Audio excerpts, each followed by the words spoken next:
கோடியக்கரை வன உயிரின சரணாலய பகுதியில் பிளாஸ்டிக் மற்றும் மக்கா குப்பைகள் வனத்துறை சார்பில் அகற்றம்.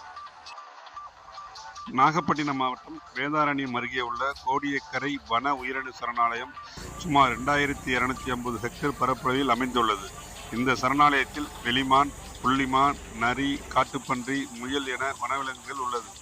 இந்த வன உயிரின சரணாலயத்தில் சுற்றுலா பயணிகளால் வீசப்படும் பிளாஸ்டிக் மற்றும் மக்கா குப்பைகள் இன்று சார் ஆட்சியர் அமித் குப்தா தலைமையில் அகற்றும் பணி நடைபெற்றது. இதில் சார் ஆட்சியர் அமித் குப்தா, பள்ளி மாணவர்கள், ஆசிரியர்கள் மற்றும் ஊராட்சி தூய்மை பணியாளர்கள், வனத்துறையினர் ஆகியோர் இணைந்து ராமர்பாதம் பகுதியில் பிளாஸ்டிக் மற்றும் மக்கா குப்பைகள் அகற்றப்பட்டு வேதாரண்யம் நகராட்சி குப்பை கிடங்கிற்கு 1 டன் குப்பைகள் அனுப்பப்பட்டது. மேலும் பிளாஸ்டிக் கழிவுகளால் ஏற்படும் தீங்குகள் குறித்தும் பள்ளி மாணவர்களிடையே வனச்சரக அலுவலர் ஜோசப் டேனியல் விளக்கி பேசினார்.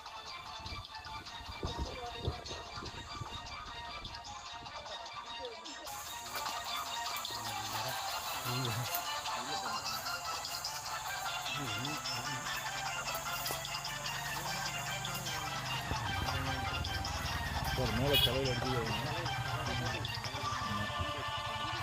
ஒரு டேரக்ஷன் ஒன்று எடுக்கிறது இல்லைங்க வந்தன கேட்பேன் சீனு வருங்க சிச்சுவேஷன் ஒன்று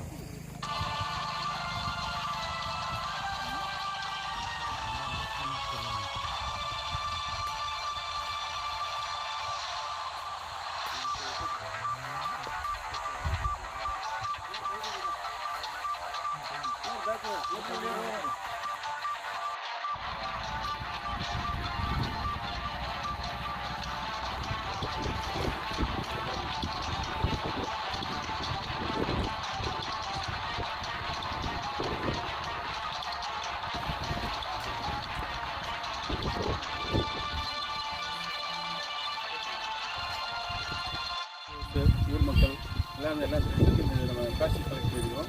இந்த நிகழ்வுக்கு வேதாரண்யம் சப் கலெக்டர் அவர்கள் வந்து எங்கள் திருப்பத்திற்கு நன்றி, அவருடைய ஆர்வத்தை நாம் பாராட்டுகிறோம். நன்றி சார்.